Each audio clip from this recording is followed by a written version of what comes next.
Alright, well, my name is Max. I'm here with Moog Music. We're in Nam, and this year one of the exciting things that Moog has coming out is they're reissuing all of the classic Moog modulars from the 60s. There's three systems. There's the 15, the 35, and the 55.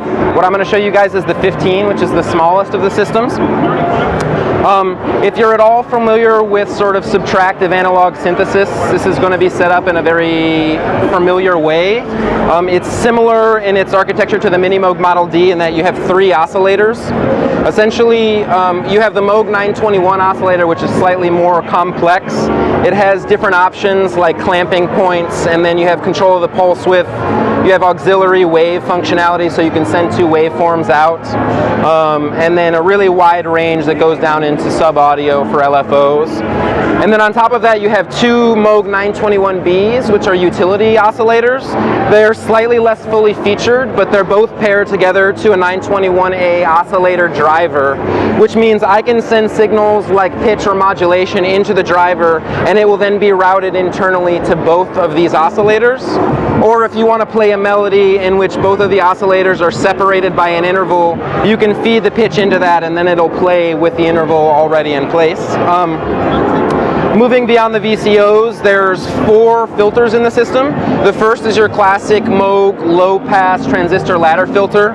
This is, the classic Moog filter that you would expect, nice and juicy, wonderful sound on the resonance. And then you also have different frequency ranges for the modulation that you can apply. Beyond that, there is the fixed filter bank. And what this is it's a filter that allows you to isolate specific bands and frequencies in your signal, so you really have control over sort of the spectrum of the sound, and you can really sculpt it in nice ways. Beyond that, there's two filters right here. Both of them are non-resonant utility filters. The first is a low pass, the second is a high pass. And then you have two VCAs up here, the Moog 902s. They both are dual inputs with three inputs for CV.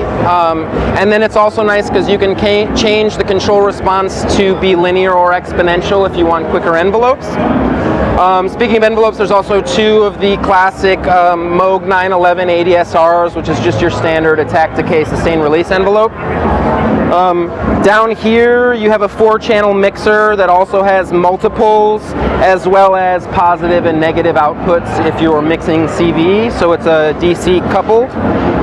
Here we have a reversible attenuator that allows you to take a CV and turn it positive or negative and then route it throughout the system.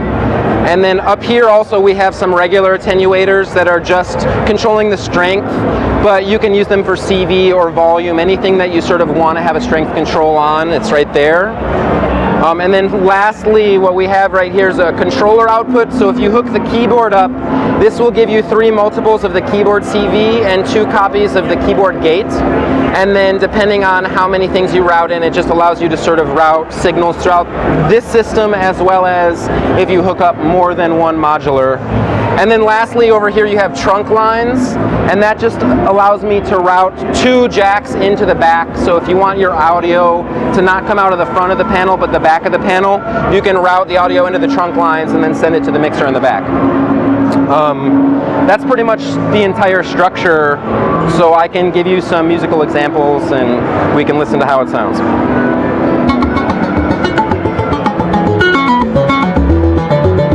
So right now I'm controlling it from a Make Noise Renee sequencer as well as a few other Make Noise modules.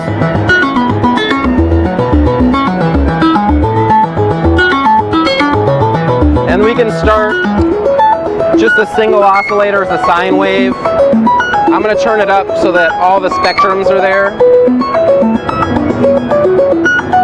On a lot of the Moog synthesizers you don't have access to the sine wave, so this is also nice because you have that waveform. But then beyond that you have rectangles with slightly more harmonic content than your classic sawtooth.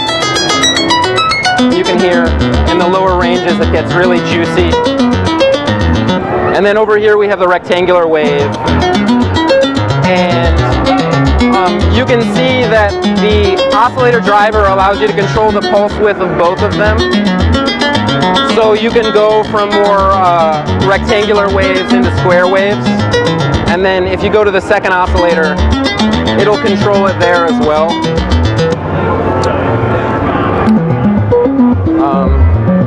So then you can see we can stack them.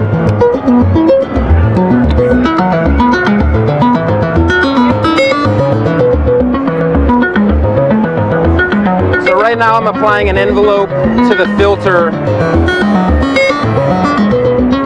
You can really hear how beautiful it sounds.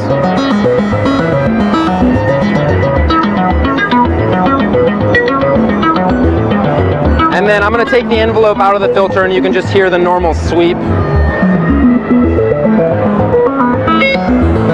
And that's just with sine waves right now, so if I feed it something with a lot more harmonic content like a sawtooth wave, you'll really hear the filter picking everything out.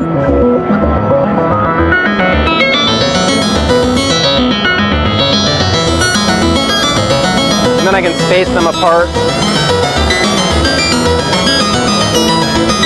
Get them a fifth apart. And then with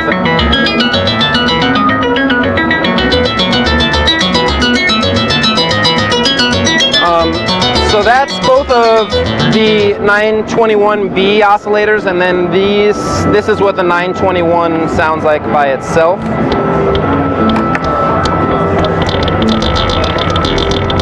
You can hear it's got some serious depth to it.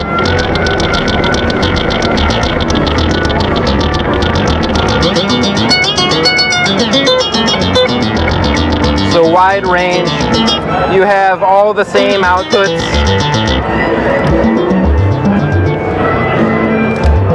As well as an auxiliary output. And that allows you to switch between the waves.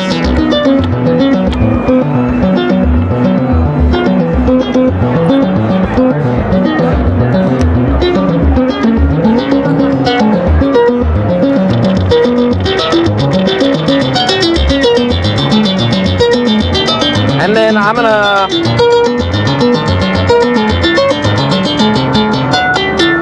slow down the sequence.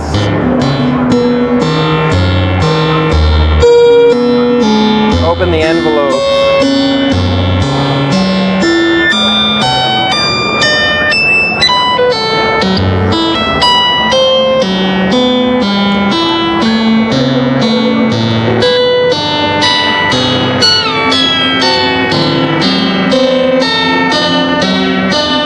And then you can hear with the fixed filter bank that you can really kind of pull the sounds apart. If you take them all away, and then you can reintroduce them all individually.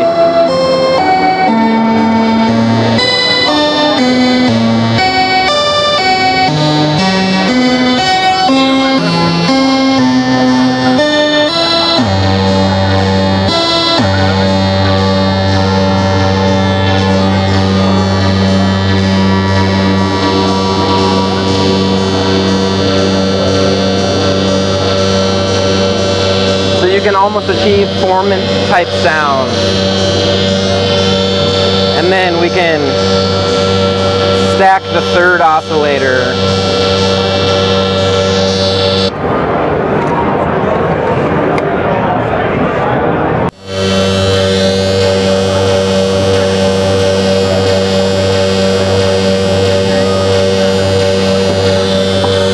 And then get the third oscillator.